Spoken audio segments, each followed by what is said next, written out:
Hello, I'm Roger Kinney. I'm a Denver native. Went to school at East High School where I played baseball, as a matter of fact. And from there went to the University of Colorado where I also played baseball. Always had an interest and a love for baseball. And when the dream for a Major League Baseball team was started, I was early involved with the Denver Chamber of Commerce and the Metro Sports Committee that they used to have. Rex Jennings, former president of the Denver Chamber, identified a need to attract sporting events, and I think top of Rex's agenda was always for a major league team. Matter of fact, he personally was very involved in the effort in lots of different ways. Matter of fact, he and I and a couple other fellows went to Hawaii one time for the winter meetings, and Rex took an active part in that and a number of other of the early efforts to do what we could to support whatever team or potential owners were out there and being involved to get a team. What years did that happen? What years was it? Roughly. Oh, roughly, I'm going to have to think about that a minute, but that had to be probably in the late 70s, early 80s. Matter of fact, Rex, in support of Jim Burris, who was then the president of the Denver Bears, answered the call to Jim Burris. An interesting sideline was that Burris used to kind of represent Denver at a lot of the winter meetings early on when it wasn't very popular to attend those. Matter of fact, he used to kid about the fact that he could hold the meetings for the delegation from Denver in a telephone booth, just because he didn't get a lot of support. But he pleaded and had a lot of success in working with Rex Jennings and the board at the chamber to get more involved and more active in support of a major league effort. And he, Rex, and Dale Mitchell, who used to play for the Cleveland Indians, but he also was an employee, I think, of Martin Marietta, so he worked in the area. And of course, he had great baseball ties. But he and Larry Varnell and Jim Burris got in Burris' station wagon and went off to, I think it was Oklahoma City, and that was even prior to those dates. And they made what I think was probably the first presentation for Denver at the winter meetings with a display and a little program anyway to contact a lot of the current owners at that time anyway of the teams. And so in a sense they kind of started the ball rolling anyway with their presentations at the winter meetings. So lots of things happened since then, and I'm happy to try to talk a little bit further about them.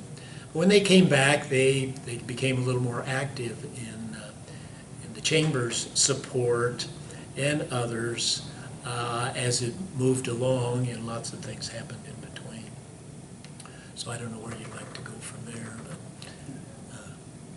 Well, how did you personally get involved then? well, on that committee, the Metro Sports Committee, they identified 3 or 4 things to work on to try to not only bring Major League Baseball, but at that time they supported the Broncos big time, of course. Bob Peck, who was the public relations director for the Broncos at that time, was very active in that movement as well. Carl Scheer, another name in sports in Denver, was active with the Nuggets, and Carl, matter of fact, worked with that committee to bring about the NBA All-Star game to Denver, which was another one of their projects as well.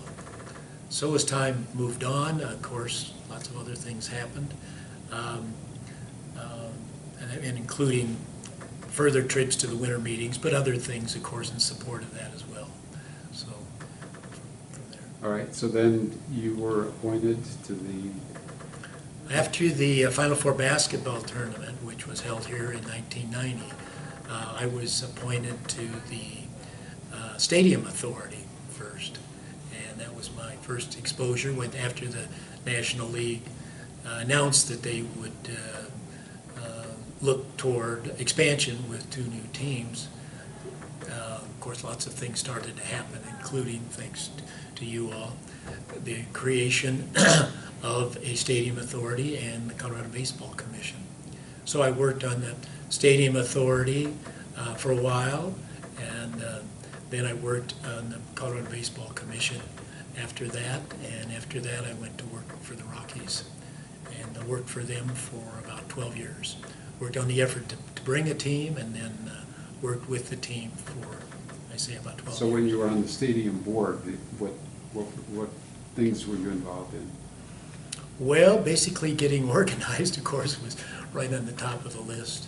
But I think the other thing that was paramount was the location of the stadium. And there were lots of talk and possibilities anyway, and we looked at lots of different sites as possible sites for that.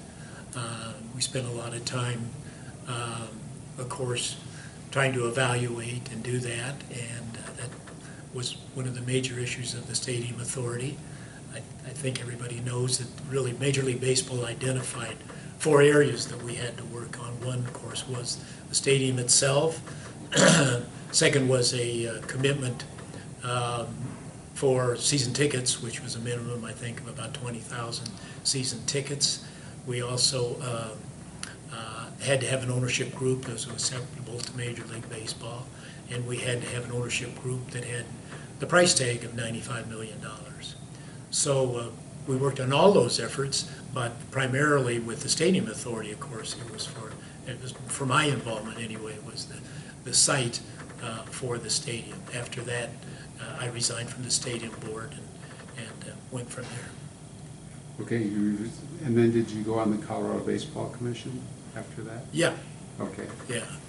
And were you involved I was in the asked election? by Larry Varnell and Sam Simplicio to go to work on the Colorado Baseball Commission, succeeding Neil as the director, and worked on that as we got closer to the season ticket drive and the actual election that was coming along as well.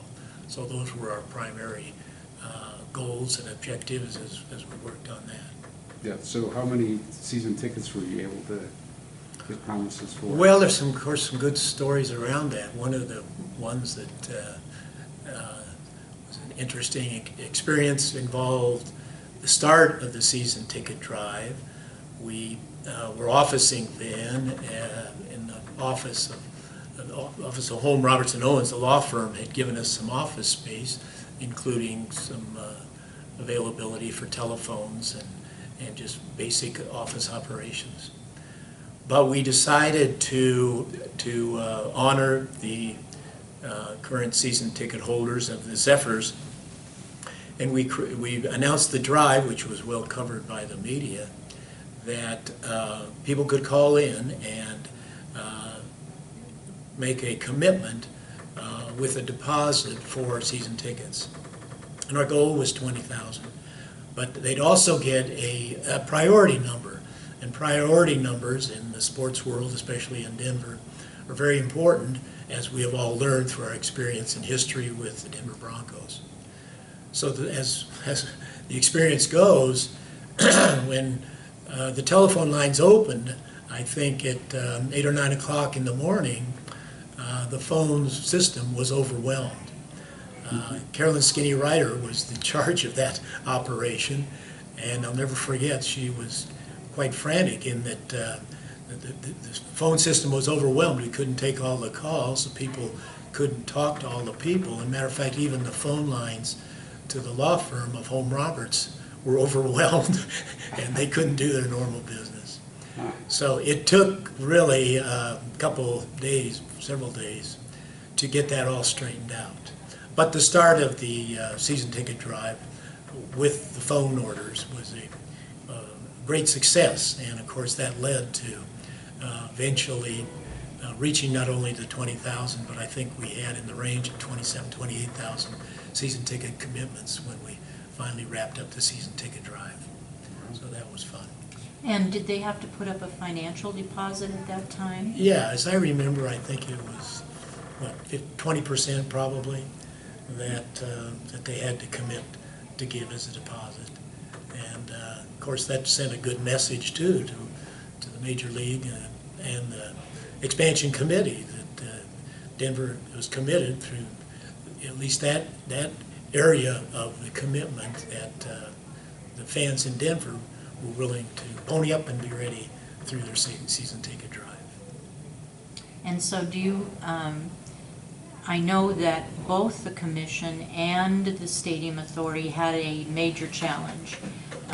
One was that you couldn't get a bill through the legislature if it had a fiscal note on it, which meant that there were no operating capital for the stadium authority, who did have some very specific jobs that they had to implement before the election. Once the election was held, then they could start accessing some sales tax, but before that, they could not. What kind of challenges and how did you all overcome that challenge? Well, in retrospect, you have to be very grateful to the number of individuals and businesses that came forth to provide that funding for the basic operations of both the Stadium Authority and the commission as they moved along. Because you're exactly right, we just didn't have money to operate. So we were really operating on bare bones kind of a budget. But people were very generous, and I think probably people have commented about the phone. The day we got a call from Bill Daniels' office, I think Bob Russo was the first one I talked to anyway, that offered to make major contributions. But others fell in line as well. And I think as I look in retrospect now, I think one of the successes of not only getting the team, but I think as the team moved on, that with some of the things such as this basic kind of funding, or some of the reasons that so many of the fans and people in our area have come together in support of the Rockies. It's just very gratifying, as I think all of us experience even going to the games now. And you look around and you see the number of people that support the team at all levels. And so we're grateful, and too, we know now that some of the people that were instrumental in the early days anyway of funding and even other support, in-kind support, we've lost and aren't around. But we're grateful to them, and now I think a lot of the people in our area, of course, get to benefit from the fact that we do have a good Major League Baseball team. So were you involved in the election efforts with Rick Ryder and others? I think everybody was involved in the election. What did you do? Well, we had a lot of public appearances, of course. We did any and everything we could to promote and work all angles, because the early expectations were not so good. It looked like, as we did the polling, and Rick Ryder was our advisor, but as he worked about, the early projections didn't have very good positive results. So we worked at all angles, including a lot of public appearances. Matter of fact, as you know, it was held at a time that normally was a primary election and not a general election. So there was great concern as to the turnout. And maybe that was good or bad, whether we wanted a large turnout or not. But one of the things that I thought was an interesting side note was, at the same time, there was an election for a bond issue for the Denver Public Library. And I think that might have been a good thing, in that I used to tease with a couple of the people that I knew at the Denver Public Library. I think Harry Eastlick was the librarian at that time, or anyway. But they were working, of course, to have a good turnout and vote for their bond issue. And Harry used to tell me that the stadium bond issue, was going to ride the coattails of the library. And I said, whatever it takes, if that'll help, that's fine. And maybe we did pick up a few votes there, but they were supportive, as a lot of other people came together to be supportive of the drive, as you know. Another interesting story, I think a lot of people may know it already, but that, there was some concern because the Denver Broncos, of course, had a very unique position in town, and they really had the support of the community and the sports pages and what have you. But we got a lot of support from a lot of the people associated with the Broncos, and I think they helped as well. One of the stories, when we got close to the goal of 20,000 season tickets, we had a call from, I think it was Rod Boucher anyway, he was with John Elway Motors, and he called and asked us to come out in the interest of some season ticket commitments. And they made a commitment for a sufficient number of tickets to push us over the top. And I always thought that was very special of them to do. And it showed a tremendous support from not only baseball fans, but sports fans in the area. And I think that meant a lot to our success. Wow. So then we had the election, and then we had the situation with the ownership group. Were you involved in that? Yes, we were doing any and everything we can. We first, of course, supported the efforts when Marvin Davis was a prospective owner. We did that through the Metro Sports Committee and the Chamber, as a chamber. So that went on for many years, and my wife supported and worked on that effort. And then as John DeCue became the likely owner and what have you, we supported John and the Zephyrs and whatever they did to do that as well. And when John backed out, we supported Paul Jacobs, and there were a number of others that came along. And at that time, in the early times, Paul not only represented the group that eventually became successful for that, but there were a number of others that came to us and expressed interest. Sam Simplicio, of course, was very involved with a group from California, and he kind of represented them and others. He too was working just to get a ownership group that would work. There was a group from Michigan that we met with. I can't think of their names, but at any rate, the Ross? No.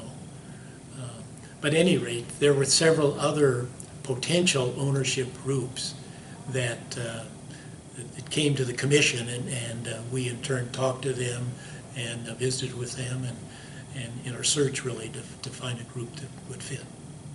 That was the DeVos group. The DeVos family was interested in possibly becoming an owner of the Rockies. And we met with them several times, and at one point I thought they might be a very likely owner, but it didn't work out. So then Major League Baseball said that they were considering Denver and they wanted to come out here and kind of look around, and I heard you were very instrumental in setting up that whole festivity to greet them. Well, the day the expansion group came to town was an exciting and important day, I think, as the process and all these other things came together. But that was special. It was billed originally that they wanted it just to be a business trip. They didn't want any wining and dining and any special things happening. But it turned out to be a very special day. Matter of fact, Don Henchy, who kind of was the chairman of that effort from the commission, put together an overall plan that fit very well. As you may know, when the committee arrived, they went up in a helicopter tour and toured the greater Denver area and then landed on the outfield grass at Mile High Stadium. And that's, of course, because we thought that the team would play at the old Mile High Stadium, the old Bear Stadium, as a matter of fact, for a couple of years while the new stadium was being built. But they had a tour there, and then they jumped back in the caravan, so to speak, and the streets were lined with lots of fans and volunteers that came out, and they had lots of signs and a petition that they claimed went a mile long with signatures welcoming the committee and encouraging them to come there. They went to lunch over at the governor's mansion, where they, I think, had a number of other dignitaries, including some of the governors from the neighboring states. And that turned out to be a very nice event. After that, they jumped back in the cars and drove to the United Bank Center. And they intentionally let the committee out on the Broadway side so that they'd have to enter the front entrance, the front doors, and walk all the way through the lobby and up the escalators and to the offices, to the elevators, to the offices where the meetings would take place thereafter. But I think they were in complete surprise when they walked into the atrium and found a large crowd. Was estimated to be about 5,000 or 6,000 fans that were there singing "Take Me Out to the Ball Game" and lots of other songs and some hollers. And so they walked through and were greeted accordingly.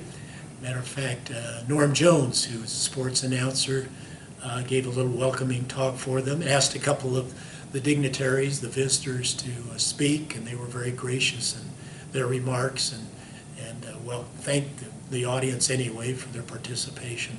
I think they were visibly moved by the reception and the way the fans greeted them.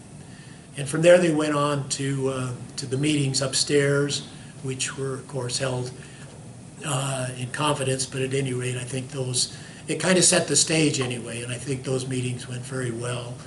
As a result, they had a little press conference afterwards, and I think everybody felt very good about the day's events, but they waited, I think, another month or two before they made any further announcements. So it was supposed to be basically a business meeting, but obviously the plan got changed. Who was involved in making the decision to have 5,000 people there?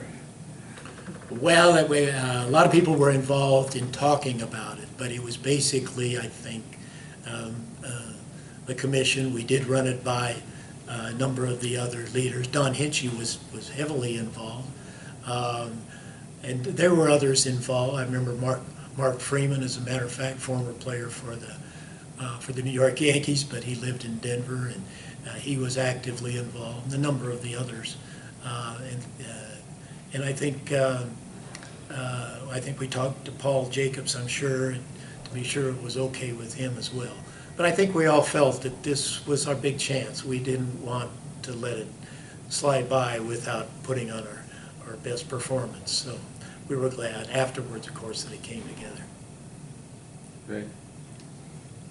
So I'm assuming you were working for the Rockies organization when Mickey Monis came forward and had some legal challenges, and Paul Jacobs tells us that he had to write a personal promissory note for $20 million and then had to go about trying to find some additional owners to fill that gap.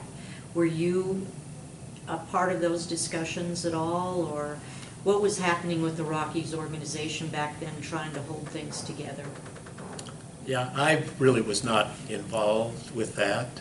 My involvement initially with the Rockies was primarily from a community relations standpoint, especially with the ticket drive, even with spring training, getting it set up in Tucson, to getting very basics involved with that and not with the ownership group. Paul, I of course knew and worked closely with lots of things, but my personal involvement was not with the ownership group. So the time that you spent on the stadium authority, I know that the legislation mandated that not a single site be selected, but that it be narrowed down to 3 sites. Did you have a lot of folks wanting to bring sites to you, or how did you all go through that evaluation process to come up with the 3 sites before the election? Well, initially, I think we were open to any and all people or groups or cities or others that wanted to submit a proposal anyway for a site for it. And so we heard lots of very basic information about the sites that came forth. Some of them you could eliminate right off the bat for various reasons. I think financially, of course, was top of the list. It had to be economically feasible to consider it. One of the sites that we thought might work is of course, in the lower downtown area where the Pepsi Center eventually located. A lot of us thought that had a good potential. And we were very concerned with some opposition or some concern expressed by Metro State College because of the parking situation and the proximity to their operations and to the school. And so that became a potential conflict. We looked at another site that was just south of where Mile High Stadium or Bear Stadium was located, which had some potential as well, and we thought that might work. I remember Jack Vickers came to us late and wanted to submit a site. I personally wanted to hear what he had to say, but we were so far along with the current site that was selected that was defeated anyway. I think we actually voted on that. So I was sorry we didn't hear further what Jack had to say. But I think we made the right decision in the end. I think everybody, in retrospect now, excuse me, feels very good that the 20th of Blake Street site was selected. Its proximity to downtown, to the transportation, and just where it is, I think, has turned out to be a big success. And do you think that had an impact on lower downtown? Oh, well, you get it. Mark Freeman used to talk about that. Mark had a baseball background anyway. He pitched for the Yankees, but he was a very successful businessman in his own right. And he one of the things he was very good about was foreseeing the future of what things might happen. And when we announced the site at 20th and Blake Street, he was rather outspoken in saying, "Do you realize what you have done?" And he would proceed to explain of what the impact would be in not only lower downtown, but the entire region. And he was exactly right. It's just incredible what has happened in that area and really throughout the greater Denver area. And so I've always been grateful for his foresight and glad that it worked out that way. So one of the other directives in the legislation to the Stadium Authority was this was the group that was to go out and educate the public and hold public hearings. What kinds of things were you hearing at the hearings? Well, the hearings were very important, not only mandated, but I think we got into a routine early on, and we had agreed that we had a good display. We had a lot of information to give, which we presented at those meetings, but we identified sites in all of the 5 counties, several of them several times anyway. It was an open door kind of meeting, and people from any and everywhere were invited to attend. So I think we got a lot of feedback from the people there. Those early meetings were very important because people were outspoken about it. They had a lot of good questions, and it kind of tested our own resolve as to what was going on. So I think that was very wise that they were there, but through the leadership a lot of John McHale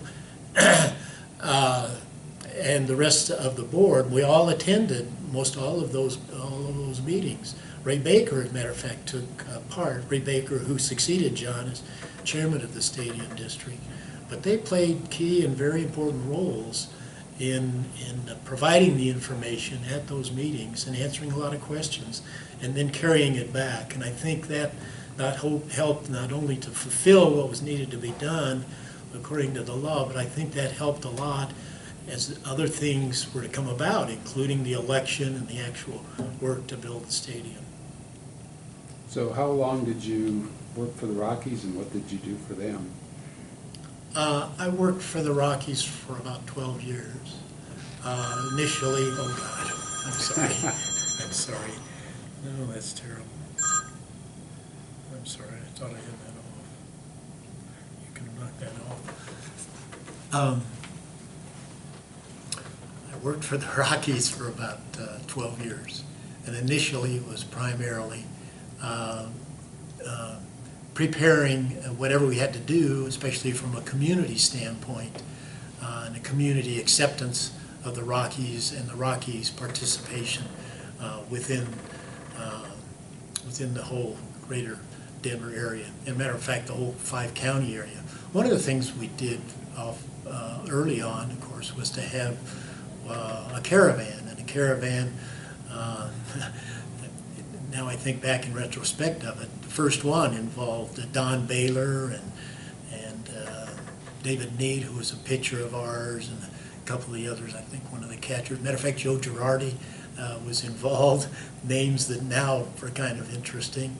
But Don Baylor put his arms around the fact that, that we would go to visit, not only in Colorado, but initially we had trips to Salt Lake City and Cheyenne, Wyoming, and a number of the cities and areas that we hope would eventually come to Denver and support the team. And of course, you know, we campaigned as a time zone without a team, and so that in effect was kind of an answer and in response, not only to thank the people that supported us from even outside of the voting area, but people that supported the team, and we'd hope they'd become Rockies fans and on occasion, of course, come to Denver and support the team. And that's exactly what did happen. We were amazed as we looked at our season ticket base that people would drive from 60, 70, 100 miles to come in for a game or two and then go home. But that's the way it turned out. And I was involved to a large extent with programs that would support the community and build on the support throughout the region.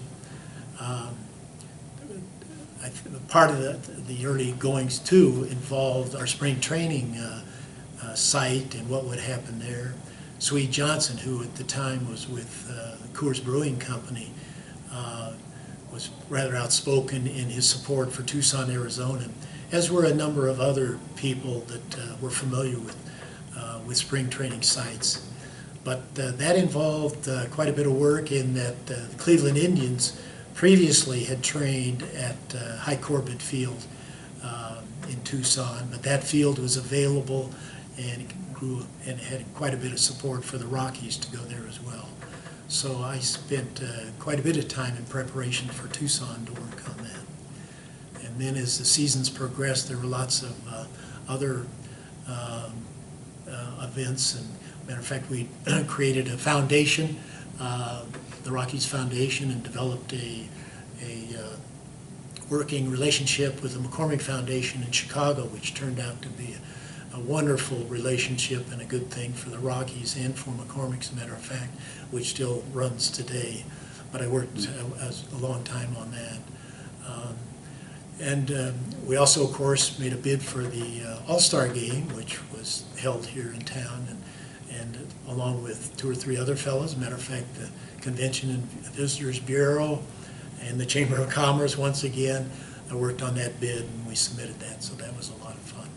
So primarily, I think over the years, though, my involvement with the Rockies involved a great deal of community type of work.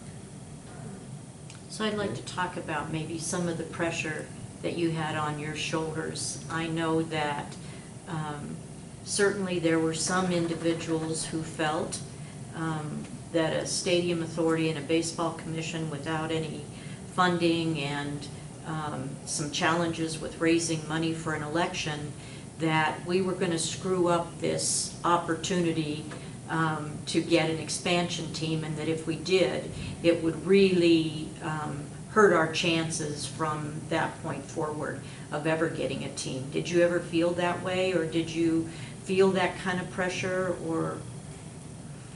Well, in retrospect, I think it's very interesting if you look at the various individuals and groups and pressures and questions that came up. Down deep, I think we had a focus on really what the objective was. And you had to accept and listen, because there were lots of good questions and concerns that people had genuine rights to ask and to be concerned about. But I think people too had their sights really on the long-term goal of getting a team. And as these various pressures or obstacles or concerns were directed toward us, to us individually, and to the groups as a whole, I think you really had to sometimes just say, what's the long-term goal with this? What's the focus of this? And I think with that, I think it's a marvelous example of how a group coming from all different sides with different ideas really, in fact, over the long haul, came together and made it work. And I guess, in a sense, you like to think it was a small miracle, but I think people in general had that as well. And as you talk and visit with people today that kind of look in retrospect, I think we're all very grateful and happy that we may have had differences, which we did, but in the long term, we all came together and made it work, and that's what we're all very happy about today. So do you have any final thoughts about the whole process? Well, it has to be that we're all grateful that it's here, and I think looking back, we're all grateful that we all had a chance to play a very small part of what really happened, because it's been a very important part of our community, I think. Baseball as a national pastime and as really part of the heritage of our whole country. It's nice to be involved. So many people have come to our area that previously had an experience in Major League Baseball, and I think they have added to the fact that it's been so well accepted here in our community. So I think we're all grateful for that, and grateful that it's part of our lives. That's fantastic. And outstanding job. Before bringing baseball here and an interview.